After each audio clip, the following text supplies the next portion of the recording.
The pain came in waves, each one stronger than the last, pulling Cicely Carroll under like she was drowning in her own body. She pressed both palms against her swollen belly, feeling hope push and twist inside her, desperate to enter a world that had just revealed itself to be far crueler than Cicely ever imagined. Rain hammered against the bedroom windows, matching the chaos building inside her, each drop a tiny drumbeat, counting down to the moment everything would change forever. Samuel had kissed her forehead hours ago, his lips barely making contact before his phone buzzed and his attention scattered like it always did lately. Something about urgent documents needing signatures, investors who couldn't wait until morning, the usual excuses she'd stopped questioning because questioning meant doubting, and she'd promised herself she'd never be the kind of wife who doubted. That promise felt like ash in her mouth now. The first real contraction doubled her over, stealing her breath and replacing it with fire. Cicely gripped the edge of the dresser she'd painted herself last month, the soft yellow color now seeming absurdly cheerful. She'd imagined standing here with Samuel, both of them exhausted and happy, welcoming their daughter home to this carefully prepared nursery. The crib waited in the corner, sheets crisp and white, a mobile of stars hanging above it that played a lullaby she'd spent an hour choosing. The rocking chair her mother had given them sat by the window, cushions embroidered with Hope's name that Cicely had stitched herself during the long afternoons when Samuel was at the office. All of it suddenly felt like props in a play where she was the only one who didn't know the script had changed. Another contraction tore through her, stronger this time, and Cicely fumbled for her phone with shaking fingers. She typed the message through blurred vision, each word an act of faith that was about to be shattered into pieces too small to ever put back together. Her hands trembled as she hit send, watching the message deliver with that small check mark that used to bring her comfort when Samuel responded quickly. The message sent, and she waited, counting her heartbeats, trying to breathe through the pain like the classes had taught her. The classes Samuel had missed because of meetings, because of travel, because of reasons that sounded legitimate until you stacked them all together and saw the pattern underneath. She'd gone alone to every single class, surrounded by couples holding hands and practicing breathing techniques together, pretending it didn't hurt that her husband was always somewhere else. Her phone stayed dark and silent. Minutes crawled by, each one an eternity. Cicely called instead, pressing the phone to her ear so hard it hurt, listening to it ring once, twice, 3 times. "Pick up," she thought desperately. "Pick up and tell me you're on your way. Tell me I'm imagining the distance between us. Tell me I'm wrong about the feeling in my gut that's been growing alongside our daughter." The ringing stopped. Someone answered. "Samuel?" Cicely's voice came out broken and small. Nothing like the strong woman she'd worked so hard to become, but the voice that replied wasn't his. "He's not available right now." A woman's voice, smooth and cold as winter glass. "This is Vanessa." Cicely knew that name. Vanessa Whitmore, Samuel's colleague, the one Cicely had welcomed into their home countless times, whose career Cicely had helped nurture when she first started working with Samuel. The woman Cicely had given advice to about navigating their industry, about handling difficult clients, about work-life balance and professional growth. The woman who'd sent Cicely a thoughtful baby gift just last month with a card saying how lucky Hope would be to have Cicely as a mother. Where's Samuel? Another contraction hit, and Cicely couldn't keep the pain from her voice. "I'm in labor. I need him. Please, I need him right now." The silence that followed lasted forever, and no time at all. When Vanessa spoke again, her words fell like stones into still water, sending ripples that would never stop spreading. "Samuel asked me to take this call. He wanted me to tell you that he's done, Cicely. We've been together for a long time now, longer than you probably want to know. He's building a real future, and that future is with me. You should have the baby alone. It's better this way. Cleaner, he's already moved on, and you need to do the same." The words didn't make sense at first. Cicely's brain couldn't process them. kept trying to rearrange them into something that fit the reality she'd been living in. But they wouldn't rearrange. They just sat there, ugly and solid and true. "You're lying," Cicely heard herself say it, heard the desperation in her own voice. "Samuel wouldn't. We're having a baby. We're married. We're building a life together. We're happy." Vanessa's laugh was sharp enough to draw blood. "Is that what you thought this was? Samuel's been planning this for months, Cicely. The house is already in my name. The accounts you don't know about are secured. You were a chapter he's closing. Have the baby alone and move on. We already have." The line went dead. Cicely stood frozen in the nursery she'd painted, holding her belly while her daughter kicked and twisted, ready to be born into a world where her father had already abandoned her. The pain in her body was nothing compared to the pain cracking her chest open, making it impossible to breathe or think or do anything except feel the weight of her own stupidity crushing her. All those late nights, all those trips, all those times Samuel had seemed distant and distracted, and she'd told herself it was stress, it was work, it was the pressure of impending fatherhood. All those times she'd caught him smiling at his phone, and he'd explained it away as a funny message from a colleague. All those times he'd come home smelling different, wearing cologne she hadn't bought him, and she'd convinced herself she was being paranoid. The signs had been everywhere, and she'd been too trusting to see them. Another contraction hit, violent and demanding, and Cicely's water broke in a warm rush that soaked through her nightgown and pooled on the floor she'd cleaned just yesterday. She looked down at the mess, at her bare feet, standing in fluid that should have signaled joy, but now just meant she was alone and terrified and about to give birth without anyone who loved her beside her. Her phone was still in her hand. She scrolled through contacts with numb fingers, past Samuel's name, because calling him again would mean begging, and she'd never beg him for anything ever again. Past friends who didn't know she was in labor yet, who wouldn't understand the urgency or the devastation. Landing finally on the one person who'd always answered, who'd always come, who'd warned Cicely about Samuel in the beginning, before Cicely got defensive, and they fought and almost didn't speak for months.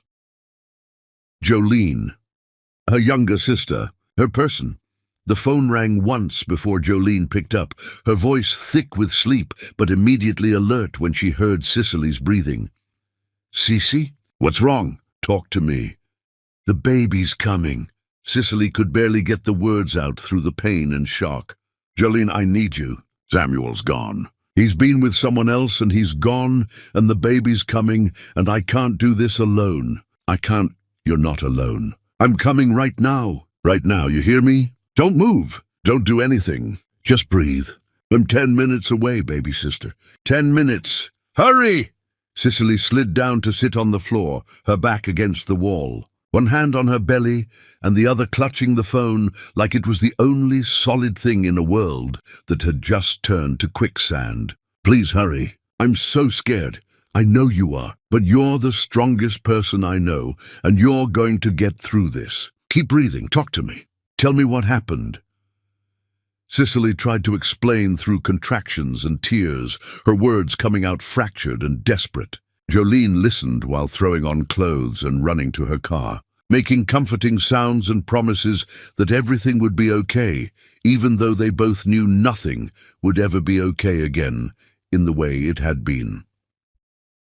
"I'm already in the car. Stay with me, Cece. Stay on the line. Don't hang up." Cicely closed her eyes and listened to her sister's voice through the phone, to the sound of an engine starting and tires on wet pavement, to promises that help was coming. But underneath all of it, she could still hear Vanessa's cold voice telling her that Samuel was done, that this had all been planned, that Cicely was the only one who didn't know the marriage ended before the baby even began. She made herself a promise right there on the nursery floor, water pooling around her and contractions ripping through her body with increasing intensity. Samuel Pollard would never see her cry over him. He'd never see her broken or desperate or weak. He'd walked away from her at the moment she needed him most, and she would make sure that was the biggest mistake he ever made. Hope kicked hard against Cicely's ribs, as if agreeing with her mother's silent vow. When Jolene burst through the front door minutes later, calling Cicely's name with panic in her voice, she found her sister still sitting on the nursery floor, but with her chin lifted and her jaw set with determination. "Let's go have this baby," Cicely said, her voice steadier than it had any right to be. "Let's show him what he's missing." Jolene helped her up, grabbed the hospital bag that Cicely had packed weeks ago when she still believed Samuel would be there to carry it, and guided them both out into the rain toward the car that would take them to Memorial Grace Hospital. The drive was a blur of contractions and traffic lights, and Jolene's steady commentary about everything except Samuel, filling the silence with stories about their childhood and predictions about what hope would look like, and promises that their mother would be at the hospital before dawn. But Cicely didn't cry. Not when another contraction hit so hard she thought she might pass out. Not when Jolene asked what happened and Cicely had to say the words out loud for the first time. Not when they pulled up to the emergency entrance and nurses rushed out with a wheelchair, surrounding her with professional efficiency. The crying would come later. Right now, Cicely Carroll had a daughter to bring into the world, and she was going to do it with or without the man who'd promised to stand beside her. She was going to do it alone, because Samuel had already made his choice. And someday, somehow, he was going to regret every second of what he'd thrown away. Chapter 2. The Doctor Who Stayed.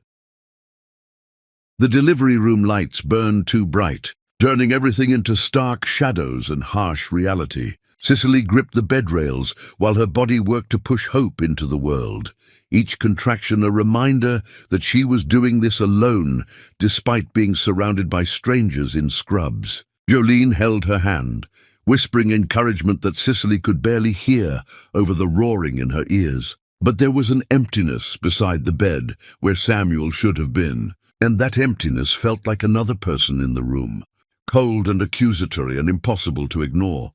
The pain was overwhelming, consuming, the kind that made her understand why women throughout history had feared childbirth. But worse than the physical pain was the emotional devastation of knowing she was bringing hope into a broken world, into a family that had shattered before she even took her first breath. "We need more hands here." The nurse's voice carried an edge of worry that made Cicely's heart stutter with fear. "She's bleeding too much. Get someone from obstetrics now." More people rushed in, their movements efficient but urgent in a way that penetrated even through Cicely's pain-fogged brain. Something was wrong, something beyond the obvious wrongness of being abandoned, beyond the shattering of her marriage, beyond all the emotional wounds that were still bleeding fresh. Her body was failing her too, because apparently one catastrophe wasn't enough for a single night. Cicely felt panic rising in her throat. She couldn't die. Not now. Not when hope needed her more than ever. Not when she was the only parent her daughter would have. Then a new voice cut through the chaos, calm and certain and somehow familiar. "I've got her. Everyone take a breath and let me see what we're working with here." Cicely's vision swam, but she could make out a man in surgical scrubs moving to the foot of the bed with practiced efficiency, his hands already gloved, his presence somehow settling the frenetic energy in the room like a conductor taking control of an orchestra. He looked up at her, and for just a second, their eyes met across the chaos. "I'm Peter Baker. I'm going to help you bring your daughter into this world safely." His voice held no judgment, no pity, just steady assurance that felt like an anchor in the storm. "Can you tell me your name?" "Cicely," she gasped it out between contractions. "Cicely Carroll. Cicely, I need you to trust me right now. Your body is working incredibly hard, but we need to work together. Can you do that for me and your daughter?" She nodded, and something about the directness in his gaze steadied her. He wasn't treating her like she was broken or pitiful or a tragedy. He was treating her like she was strong enough to handle the truth. "You're hemorrhaging more than we'd like to see." That means when I tell you to push, you push with everything you have. We're going to get Hope here safe, and we're going to take care of you too. Your daughter needs you to be strong for just a little while longer. Understood? Understood. Cicely heard her own voice, surprised to find it didn't shake, despite the terror coursing through her. What followed was pain, unlike anything she'd imagined, the kind that carved away everything except survival instinct. Peter talked her through every contraction, his voice the only constant in the chaos. Push, breathe, push again. You're doing beautifully, Cicely. Almost there. I can see her head. She has dark hair like yours. One more, just one more. Give me one more big push. Cicely bore down with everything she had left, screaming through the effort, feeling something tear inside her but not caring, because Hope needed to be born, needed to be safe, needed to be alive. And then Hope was there, screaming with healthy lungs that filled the room with the most beautiful sound Cicely had ever heard, covered in blood and vernix and absolutely perfect. Peter placed her on Cicely's chest with gentle hands, and their eyes met again over the squalling infant. You did it. She's here and she's gorgeous. 10 fingers, 10 toes, and lungs that work perfectly. Cicely looked down at her daughter, at this tiny person who'd just fought her way into the world alongside her mother, and felt something crack open in her chest. Not breaking, opening, making room for a fierce love that had no space for the man who'd abandoned them both. Hello, Hope. She whispered it through tears that finally came now that it was safe to cry. Hello, my girl. I'm your mama, and I promise you'll always be enough for me. You'll never have to wonder if you're loved. I promise you that. The medical team worked around her, delivering the placenta, stitching tears that Cicely barely felt, monitoring vital signs, speaking in hushed tones about blood loss and transfusions. Cicely barely registered any of it, too focused on Hope's tiny face, on counting her perfect fingers and toes, on memorizing every detail of this moment that Samuel had chosen to miss. Miss Carroll. Peter's voice drew her attention after what might have been minutes or hours. He'd stepped back to let the nurses work, but he hadn't left like doctors usually did after delivery. You lost more blood than I'd like, so we're going to keep you here for close monitoring. But you and Hope are going to be fine. You both fought hard tonight. Thank you. The words felt woefully inadequate for what he'd done. You saved us. Both of us. You saved yourself. I just helped things along. He smiled, and it transformed his whole face from professionally competent to genuinely warm. Something kind lived behind his eyes, something that recognized pain without pitying it. Get some rest. I'll check on you both in a few hours. But he didn't check in a few hours. He checked every hour for the rest of his shift, finding excuses to stop by Cicely's room, even though she had her own assigned nurse, making sure her bleeding had stabilized, confirming Hope was feeding well, asking if Cicely needed anything for pain, if the room was too cold, if Jolene needed coffee or food from the cafeteria. The attention felt excessive for a patient he'd never met before tonight, but Cicely was too exhausted and emotionally raw to question it. Jolene noticed, though. When Peter left after his third visit, she raised an eyebrow at her sister with a knowing look. That doctor is checking on you a lot. Like a lot. He probably checks on all his patients this way. Cicely shifted Hope in her arms, wincing at the soreness that radiated through her entire body. I hemorrhaged. I'm probably high risk. I've had a baby. Isisi. They don't check this much unless something's seriously wrong or they're worried about you specifically for reasons that aren't medical. Jolene's voice softened. I think he sees what I see. A woman who just went through hell and is trying to act like she's fine when she's clearly not. I'm not fine, Cicely admitted quietly, looking down at Hope, who'd fallen asleep against her chest. I'm so far from fine I can't even see fine from here. But I have to be fine because she needs me to be. You don't have to perform strength for anyone, baby sister. It's okay to fall apart. If I fall apart, I'm afraid I'll never be able to put myself back together. They sat in silence after that. Jolene holding Cicely's free hand while Hope slept and the hospital hummed with nighttime activity beyond their door. When Peter came back late that night, well after his shift should have ended, Cicely was awake, despite the exhaustion dragging at her. Hope slept in the bassinet beside her bed, and Cicely was staring at the ceiling, unable to quiet her mind enough to rest. "Can't sleep." Peter's voice was soft, trying not to wake the baby. "Every time I close my eyes, I hear her voice telling me he's done with me, that he's been done with me for months while I walked around glowing and stupid and completely blind." Cicely turned her head to look at him, too tired to hide her devastation anymore. "Why are you still here? Your shift ended hours ago." Peter pulled a chair closer to her bed and sat down, which felt like crossing some invisible line between doctor and something else entirely, because I recognize that look in your eyes. The one that says you're trying to hold yourself together with both hands, but you're not sure how much longer you can manage it. He paused, seeming to wrestle with how much to reveal. "My wife died giving birth 3 years ago. Our son died with her. It happened in this hospital while I was on duty, and I couldn't save either of them." The confession hung in the air between them, raw and honest, and utterly unexpected. "I'm so sorry." Cicely's voice was barely a whisper, her own pain momentarily forgotten in the face of his. "That's unimaginable. It was the worst night of my life." "Still is." Peter's eyes were distant, seeing something Cicely couldn't.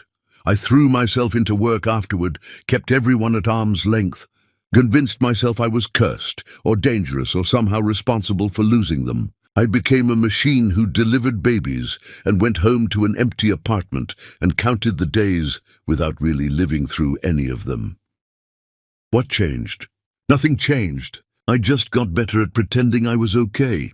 He looked at her directly then. "Until tonight, when I delivered your daughter and watched you fight through pain and betrayal and blood loss with this incredible strength. Something in me recognized something in you. We're both survivors of our worst nightmares. And I just wanted you to know that if you need someone who understands what it's like when your whole world falls apart in a single moment, I'm here."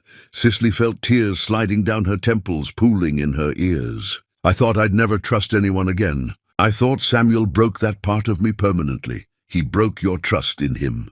That's not the same as breaking your ability to trust. Don't let him take that from you too." Peter's voice was gentle but firm. "You're allowed to be devastated. You're allowed to be angry. You're allowed to fall apart. But don't let him convince you that what he did means you're broken. You're not broken, Cicely. You're wounded, and that's different. Wounds can heal." They sat in comfortable silence after that, Peter asking nothing of her, just being present while Cicely cried quietly and Hope slept, and the world outside the hospital window slowly lightened toward dawn. At some point, Jolene returned with coffee and breakfast sandwiches, taking in the scene with knowing eyes but saying nothing. When Peter finally left, promising to check on them the next day during his rounds, he squeezed Cicely's hand gently and told her something she desperately needed to hear. "You're going to survive this. I know it doesn't feel like it right now, but you will. And someday you'll look back and realize that this terrible night was the beginning of something better than what you lost." Cicely watched him go and felt something unexpected stirring beneath her grief and anger. Not attraction exactly, not yet, but recognition. Like finding someone who spoke the same language of loss, who understood that healing wasn't linear or simple or quick. Someone who'd walked through fire and come out scarred but still capable of kindness. For the first time since Vanessa's voice had shattered her reality into pieces, Cicely felt like maybe she could survive this, after all. Maybe survival was possible. Maybe there was life after devastation. Hope stirred in her bassinet, making small, hungry sounds, and Cicely reached for her daughter with hands that didn't shake quite as badly as they had hours ago. Small progress, but progress nonetheless. Chapter 3. The Slow Return to Living. Cicely moved into her mother Dolores's narrow row house with Hope, sleeping in her childhood bedroom with peeling wallpaper and a crib wedged between her bed and the wall. The house smelled like the lavender sachets her mother still tucked into every drawer, like comfort and safety, and a past when Cicely believed the world was fundamentally good. Everything about the space was small and cramped, and nothing like the suburban house she'd left behind. But it was offered with love, and that made all the difference. Samuel's divorce papers arrived via courier on Hope's one-week birthday, destroying any small hope Cicely had been nursing that maybe he'd come to his senses. She was nursing hope when the doorbell rang, and Jolene signed for the thick manila envelope with a scowl that could have melted steel. "Don't open it yet." Jolene set the envelope on the kitchen table like it might explode. "Wait until you're ready. Wait until you're strong enough." But Cicely was tired of waiting, tired of letting Samuel control the narrative, tired of being a victim in her own story. She opened the envelope with one hand while Hope nursed, and read through settlement terms that felt like another betrayal layered on top of all the others, like poison building in her system. Samuel claimed sole ownership of everything they'd built together over 7 years. The house was already in Vanessa's name through refinancing Cicely had never known about, her signature forged on documents she'd never seen. Their joint accounts had been emptied months ago into accounts only he could access. He was offering minimal support for Hope while demanding a DNA test to confirm paternity, as if Cicely had been the unfaithful one, as if she hadn't spent their entire marriage being loyal while he destroyed them. "He's been planning this for months, maybe longer." Cicely's voice came out flat and dead, shock numbing her to everything except the words on the page. "Every smile, every conversation, every time he touched me while I was pregnant, he was already halfway out the door. He was already with her." Dolores, who'd been quietly making tea at the stove, set down her cup with enough force to rattle the saucer against the counter. "That man is going to regret what he's done to you. Mark my words, Cicely. I've known women who've lost husbands to death, to war, to terrible accidents beyond anyone's control, and they grieved honestly and rebuilt their lives with dignity. But a man who walks away from his pregnant wife, who abandons his child before she's even born, that's not a man. That's a coward, and cowards always get exactly what they deserve eventually. I just want him gone from my life completely." Cicely looked down at Hope, who'd fallen asleep mid-feed, milk-drunk and peaceful in that way only babies can be. "I want to forget he exists. I want to pretend Hope came from nowhere, that she's just mine. Honey, you can't forget someone who shaped 7 years of your life, but you can decide he doesn't get to define your future." Dolores sat down at the table, reaching across to take Cicely's free hand. "That man took enough from you. Don't let him take your ability to trust or love or hope for better things." But forgetting wasn't possible when lawyers needed documentation, when phone calls came with questions about assets and timelines, when Jolene spent nights combing through old emails trying to prove Cicely's contributions to Samuel's success. The legal process was its own form of torture, forcing Cicely to relive her marriage in excruciating detail. What Jolene found was worse than anyone expected. "Cece, you need to see this." Jolene's face was pale when she showed up 3 days later with printouts that shook in her hands. "Samuel didn't just plan to leave you. He systematically erased you from your own life, like you were a problem to solve, rather than a person he'd promised to love." The evidence was damning. Emails showing Samuel had changed passwords to accounts they'd shared, removing Cicely's access one by one over the course of months. Messages to colleagues claiming Cicely was having mental health issues, to explain why she wasn't around their social circle anymore. Documentation of the refinancing that put their house solely in Vanessa's name. Signatures that Jolene's paralegal training recognized as forgeries. Bank transfers moving money into accounts Cicely didn't know existed. But the worst discovery was tucked in an email chain from nearly 2 years ago, casual and cruel in its matter-of-fact tone.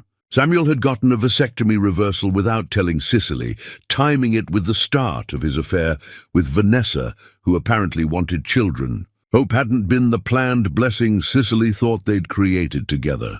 She'd been an accident that complicated Samuel's exit strategy, an inconvenience he'd decided to handle by abandoning them both rather than adjusting his timeline. Cicely held the printouts with shaking hands, trying to understand how the man she'd married could have become someone so calculating and cruel. The man who'd courted her with poetry and promises. The man who'd cried when she accepted his proposal. That man had become this monster who saw his wife and daughter as obstacles rather than human beings worthy of basic decency. He never loved me. Or maybe he did once, and then I just became an obstacle between him and whatever he thought he deserved. She said it aloud for the first time, testing how the words felt in her mouth. They tasted like ash and devastation. Stop that right now. Dolores took the papers away from Cicely and pulled her daughter into her arms fiercely. Don't you dare let him make you question whether you were worthy of love. You were everything a good wife should be, loyal and supportive and kind and strong. You built him up when he was nobody. You sacrificed your own dreams to make his come true. And he threw it all away because something inside him is fundamentally broken. That's not your failure, baby. That's his. That's all his. Cicely cried then, really cried for the first time since Hope's birth, sobbing into her mother's shoulder, while Jolene held Hope and Dolores murmured the same comforts she'd whispered when Cicely was small, and the world hurt too much. She cried for the marriage she'd believed in, for the man she'd thought Samuel was, for the future she'd imagined that would never exist, for the innocence she'd lost when Vanessa's voice shattered everything. When the tears finally stopped, Cicely felt hollowed out but somehow lighter, like crying had drained some of the poison that had been building inside her, making room for something else. Not happiness yet, but maybe the possibility of it someday. I need to get out of this house for a few hours. She wiped her face with the back of her hand, suddenly desperate for fresh air. I need to remember what normal feels like, even if it's just for an afternoon. Jolene offered to watch Hope, and Dolores insisted Cicely take some money to buy herself lunch somewhere nice, to treat herself to something that felt luxurious. Cicely found herself driving toward Memorial Grace Hospital, telling herself she just wanted to walk through their gardens that she'd heard were beautiful, that it had nothing to do with hoping to run into a certain doctor who'd shown her unexpected kindness. But she was lying to herself, and she knew it. Some part of her needed to see Peter Baker again, needed to connect with someone who understood devastation without pitying her for it. She found him in the hospital cafeteria during what was apparently his lunch break, eating a sandwich while reviewing charts with intense concentration. He looked tired, shadows under his eyes, suggesting he'd been working too much, pulling extra shifts, filling his hours with work so he wouldn't have to go home to an empty apartment. Something about his exhaustion made him seem more human and less like the composed professional who'd delivered hope. Cicely almost walked away. Then he looked up and saw her, and his whole face changed, transformed by a smile so genuine it made her breath catch. Cicely. He stood, nearly knocking over his coffee in his haste. How are you? How's Hope? Is everything okay? We're surviving. She walked over to his table, suddenly feeling foolish but unable to turn back now. I was in the neighborhood and thought I'd take a walk through your gardens. Everyone says they're beautiful this time of year. They are, Peter gestured to the empty chair across from him with obvious pleasure, but they're even better with company. Have you eaten lunch yet? She hadn't, and suddenly she was starving. They went through the cafeteria line together, Cicely loading her tray with actual food instead of the crackers and yogurt she'd been surviving on. Peter quietly paying for both meals before she could protest or feel embarrassed about accepting his generosity. They found a corner table away from the lunch rush and talked about everything except the obvious. About how Philadelphia sports teams seemed cursed to disappoint their fans year after year. About whether the rain would ever stop or if they'd all grow gills eventually. About the best places to get authentic cheesesteaks, which sparked a good-natured argument about Pat's versus Gino's that made them both laugh with surprising ease. It felt shockingly normal, and Cicely realized she was having her first real conversation since Hope's birth that didn't revolve around lawyers or betrayal or survival tactics. She was just talking to another person about mundane things, and it felt like medicine for wounds she didn't know how to treat. "Thank you," she said it suddenly, interrupting Peter's passionate defense of a small shop in South Philly that she'd never heard of, but now wanted to try. "For what?" "For treating me like a person instead of a tragedy. Everyone else looks at me with pity, and I'm so tired of being pitied. Tired of being the abandoned wife, the cautionary tale, the woman whose husband left her in labor." Peter set down his sandwich and looked at her directly with those kind eyes that seemed to see more than she wanted to reveal. "I don't pity you, Cicely. I admire you tremendously. What you're going through would break most people into pieces they could never reassemble. And you're still standing, still taking care of your daughter, still showing up to life even when life has been incredibly cruel. That takes a strength most people never have to discover in themselves. I don't feel very admirable. I feel stupid for missing all the signs that were probably obvious to everyone except me. Love makes us hopeful, not stupid. There's a profound difference between those two things."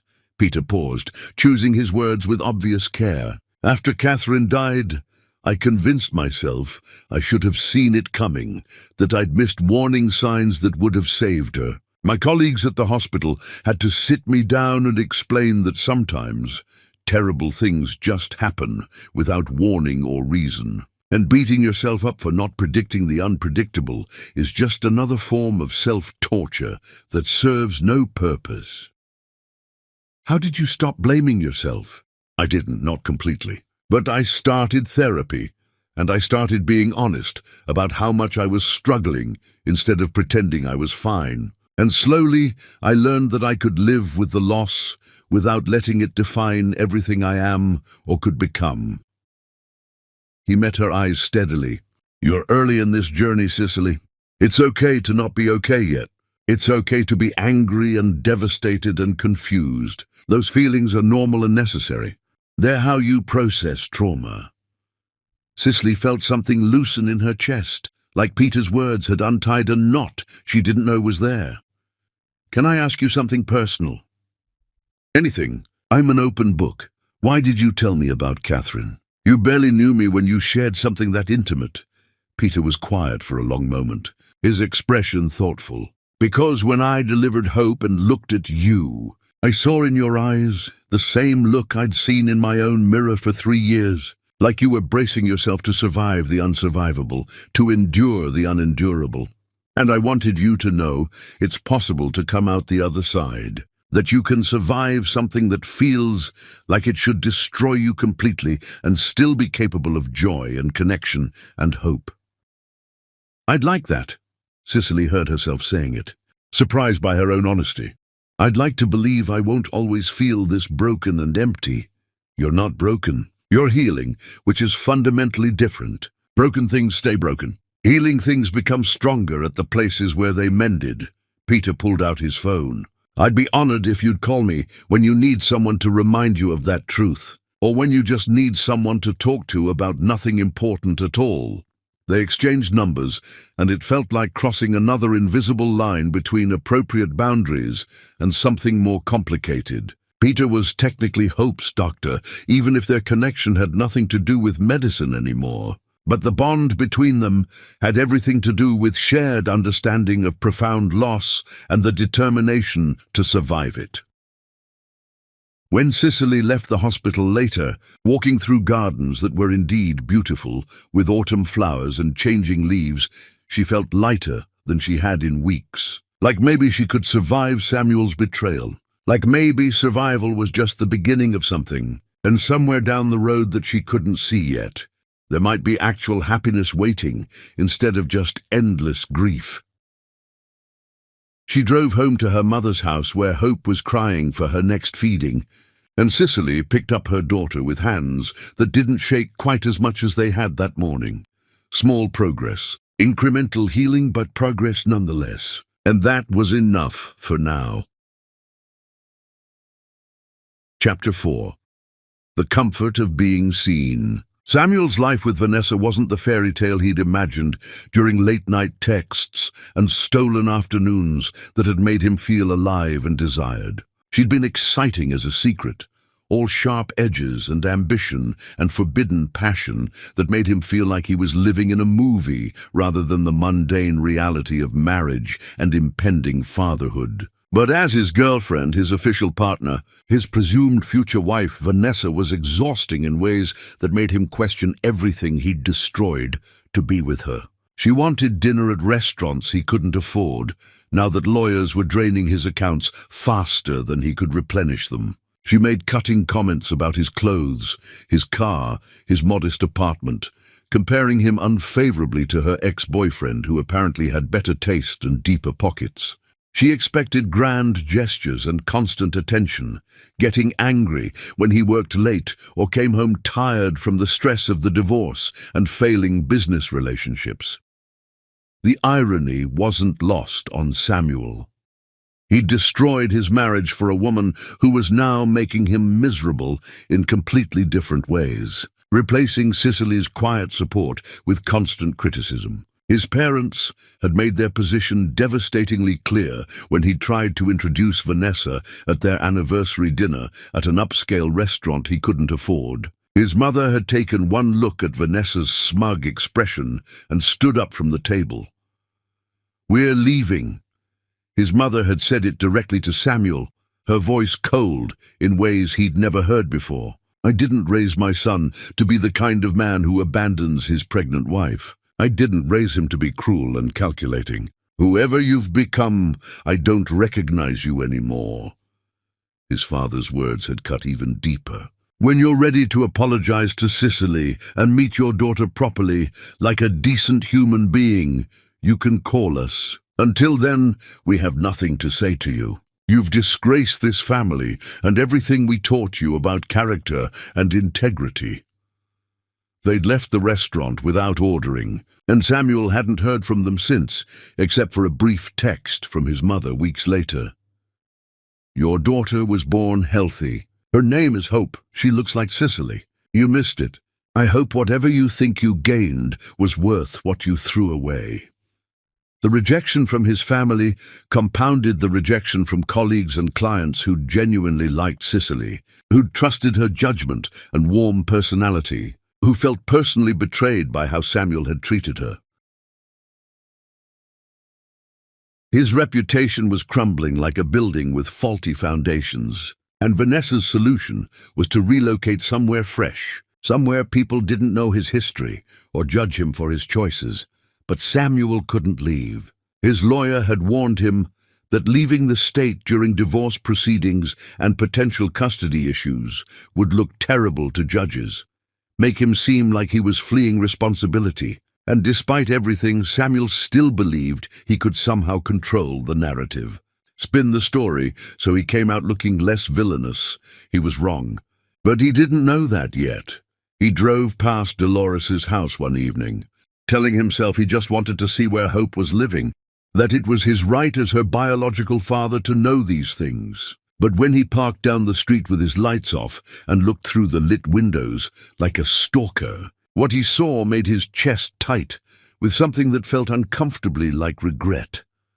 Cicely sat in a rocking chair visible through the window, Hope in her arms, surrounded by her mother and sister. The three women were laughing at something Jolene had said, their faces bright with joy, despite their cramped circumstances. Cicely's face held peace and contentment, despite everything Samuel had put her through. She looked beautiful in that unguarded moment, more beautiful than all of Vanessa's perfectly applied makeup and designer clothes and calculated seduction. Samuel drove away, feeling hollow and confused, unable to articulate even to himself what he'd hoped to accomplish with his surveillance. Meanwhile, Cicely had no idea Samuel was watching her life from the outside, like a ghost. She was too focused on the small miracle of Peter Baker becoming part of her days in ways that felt natural rather than forced. It started innocently enough. Peter texted to check on Hope's feeding schedule, wanting to make sure she was gaining weight properly after the traumatic delivery. Cicely responded with gratitude and a question about developmental milestones she'd read about online. He sent articles about infant care that actually made sense instead of the contradictory nonsense most websites offered. She sent him a picture of Hope sleeping with her tiny hands thrown up by her head in surrender, and he responded with a heart emoji that felt intimate despite its simplicity. The text became daily, then multiple times daily. Good morning messages and good night wishes. Funny observations about hospital life. Questions about how Cicely was coping with single motherhood. Honest admissions about Peter's own struggles with loneliness and purposelessness outside of work. Then Peter invited Cicely to dinner at his place, casual and friendly with no pressure. He specified she should bring Hope so she'd feel comfortable and safe, not trapped with a virtual stranger. Cicely found herself saying yes before she could overthink it and talk. Herself out of taking the risk, Peter's brownstone apartment surprised her when she arrived with Hope in her carrier and a diaper bag, stuffed with everything a baby might need. She'd expected something sterile and modern, but instead found warm wooden floors that creaked pleasantly underfoot, bookshelves stuffed with worn paperbacks that had obviously been read multiple times, and a kitchen that clearly got used regularly for actual cooking rather than just reheating takeout. He'd set up a portable crib in the living room for Hope, thought of everything from burp cloths to a changing station with fresh diapers and wipes, and seemed genuinely delighted when Cicely arrived, looking nervous and beautiful. I wasn't sure what you'd like, so I made 3 different options. Peter gestured to his counter, which held pasta primavera, baked chicken with roasted vegetables, and a vegetarian stir-fry. I tend to overthink things when I'm nervous. You're nervous? Cicely settled Hope in the crib and watched her daughter's eyes start to droop towards sleep. Why would you be nervous? Because you're here, and I want you to have a nice evening, and I'm terrified I'll say something wrong, or you'll realize I'm actually incredibly boring. Peter's honesty was disarming. I haven't done this in a long time. Had someone over who mattered. I matter, Cicely asked softly. You matter. Peter said it with such certainty that she felt something shift in her chest. More than you probably realize. They ate at his small dining table, candles flickering between them, casting warm light across their faces, and talked about things that felt important rather than superficial. Peter admitted he'd become a doctor partly to please his surgeon father, that he'd spent years trying to live up to impossible expectations before Catherine's death made him realize life was too short to perform for others' approval, that he'd been coasting through life on autopilot ever since, going through the motions without actually engaging with anything. Cicely admitted she'd married Samuel partly because he'd made her feel special after a lifetime of feeling invisible, the working-class girl from the wrong neighborhood who never quite fit in anywhere, that she'd sacrificed her own ambitions to support his because his dreams seemed bigger and more important than hers, because making him successful felt like her purpose, that she'd wanted to be a writer once, before Samuel convinced her it wasn't practical, wasn't realistic, wasn't worth pursuing. What kind of stories did you want to write? Peter asked with genuine interest. Romance mostly. Nothing fancy or literary, just stories that made people feel something good. Cicely laughed at herself, embarrassed. It sounds silly now, childish even. It doesn't sound silly at all. The world needs more stories about hope and love and second chances. Peter's voice was earnest. What kind of stories would you write now, after everything you've been through? I'd write about women who survive betrayal and come out stronger. About finding yourself after someone tried to erase you. About second chances and learning to trust again after your trust was shattered. Cicely paused, surprised by her own passion. I'd write stories where the heroine saves herself instead of waiting for someone else to rescue her. You should write those stories. The world needs them, and you're living proof they're possible. The air between them shifted, became charged with possibility and promise. Cicely felt it and was terrified by it in equal measure because she'd been so wrong about Samuel and couldn't trust her own judgment anymore. "I should go." She stood abruptly, suddenly overwhelmed. "Hope will want to feed soon, and I don't want to impose on your evening any more than I already have." "You're not imposing. You could never impose." Peter stood too, moving closer with obvious intention. "Cicely, I need to tell you something, and I need you to hear it without feeling pressured or obligated in any way." Her heart hammered against her ribs. "Okay, I'm falling in love with you." He said it simply, directly, like he was stating a medical fact that couldn't be disputed. "I know it's too soon. I know you're still healing from devastating wounds. I know I'm probably the last complication you need in your life right now. But I also know that pretending I don't feel this way would be dishonest, and I promised myself after Catherine that I'd never waste time hiding from truth again. Life's too short and too fragile to not be honest about what matters." Cicely stared at him, words failing her completely, her mind unable to process what he'd just said. "You don't have to say anything back," Peter continued, his voice gentle. "I just needed you to know where I stand. And whatever you decide, whether you want to explore this or run away from it or take years to figure it out, I'll respect that completely. But I'll also be here hoping you choose to stay." Cicely didn't choose words to respond. She closed the distance between them and kissed him instead, pouring months of loneliness and grief and desperate hope into the connection of their lips. Peter responded immediately, one hand cupping her face with infinite gentleness and the other pulling her closer, kissing her back with a tenderness that made tears spring to her eyes, because this was what affection was supposed to feel like. When they finally broke apart, both breathing hard, Cicely whispered against his mouth, "I'm terrified. I'm so scared of being wrong again, of trusting someone who'll destroy me." "Me too." Peter kissed her forehead, her cheeks, the tip of her nose with reverent softness. "But maybe we can be terrified together. Maybe fear is less powerful when you share it with someone who understands." They didn't go further that night. Hope woke up crying, breaking the spell, and the moment passed, replaced by the practical reality of diaper changes and feeding schedules and the everyday demands of caring for an infant. But something fundamental had shifted between them, a door opening to possibility that neither of them wanted to close anymore. When Peter walked Cicely to her car later, carrying Hope's car seat and making sure it was properly secured with the careful attention of someone who genuinely cared, Cicely turned to him before getting in. "This feels too good to be real. Like I'm going to wake up and discover you're another lie I told myself, another fantasy that will shatter when reality intrudes." "I'm not a lie."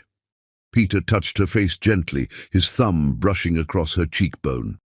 "I'm a man who lost everything he loved and spent 3 years convincing himself he'd never feel truly alive again. And then you walked into that delivery room broken and bleeding and fierce, and something in me woke up that I thought had died, with Catherine. You're not too damaged for this, Cicely. You're exactly brave enough, exactly strong enough, exactly perfect enough." She drove home with those words warming her from the inside.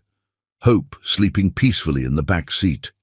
And for the first time, since that terrible phone call from Vanessa, Cicely let herself imagine a future that held something beyond mere survival. Maybe even genuine joy, maybe even love, maybe even a second chance at the happy ending she'd thought Samuel destroyed forever.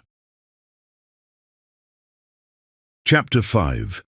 Learning to Trust Again. The weeks that followed felt like learning to breathe underwater.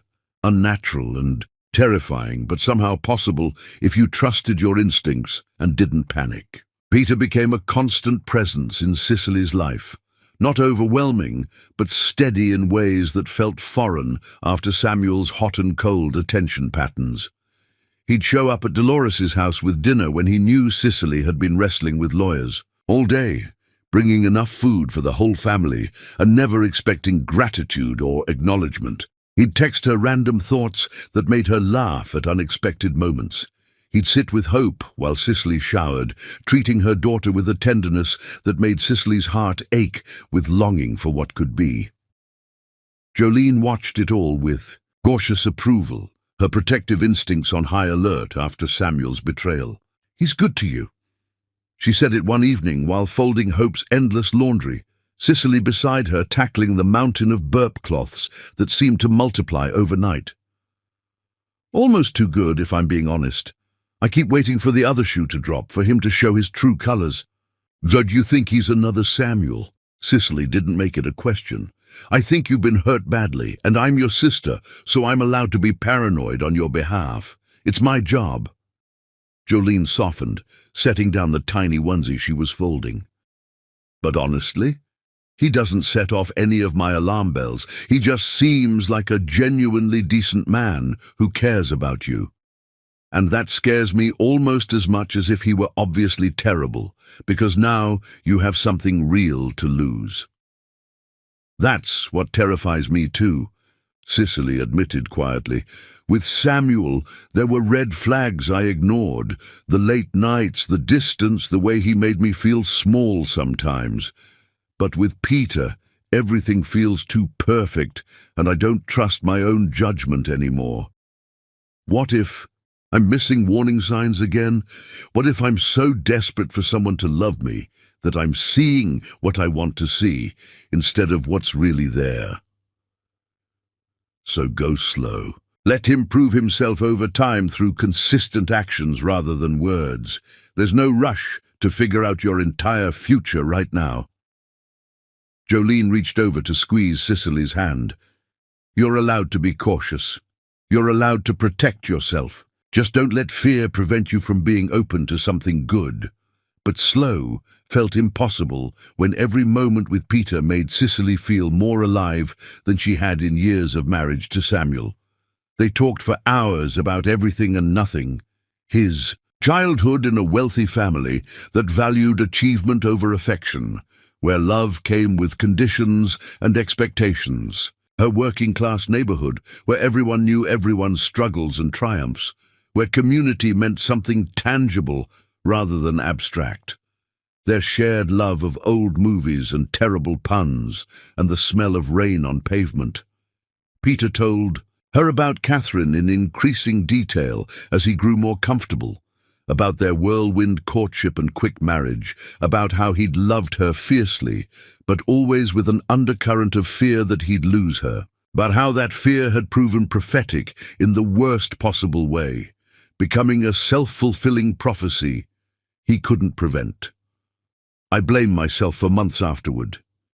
He told Cicely this during a late-night phone call when both of them couldn't sleep, their voices soft in the darkness. "I was in the hospital when she died. I was a doctor trained to save lives, and I couldn't save my own wife and son. The guilt and shame nearly destroyed me more completely than the grief did." "How did you survive it?" Cicely asked softly, genuinely wanting to understand his path through devastation. "Therapy. Lots and lots of therapy, and time, which is the most useless advice anyone can give, but also happens to be true, and eventually accepting that I couldn't control everything, that some tragedies just happen regardless of how hard we try to prevent them, that I'm human and fallible and not actually God, despite my medical degree." He paused, his voice growing tender. "Meeting you has been part of my healing too. Seeing your strength and resilience makes me believe people are more resilient than we give ourselves credit for, that we can survive the unsurvivable if we're just stubborn enough to keep breathing through it. I don't feel strong. I feel like I'm barely holding it together with both hands and duct tape." That's what strength looks like sometimes, Cicely, not the absence of struggle, but continuing despite it, not never falling apart, but getting up each time you do. These conversations built trust between them brick by careful brick, creating a foundation that felt solid even when Cicely's fear tried to undermine it. But physical intimacy remained a bridge Cicely wasn't sure she was ready to cross. You thought of being that vulnerable again, of letting someone see her completely, Her body changed by pregnancy, her heart scarred by betrayal, her soul still raw and wounded, terrified her more than she could articulate. Until the night she decided to be brave anyway. Peter had invited her to dinner again, this time with explicit permission to arrive after Hope's bedtime so Dolores could babysit overnight if Cicely chose to stay. The implication was clear, and Cicely knew what the invitation meant.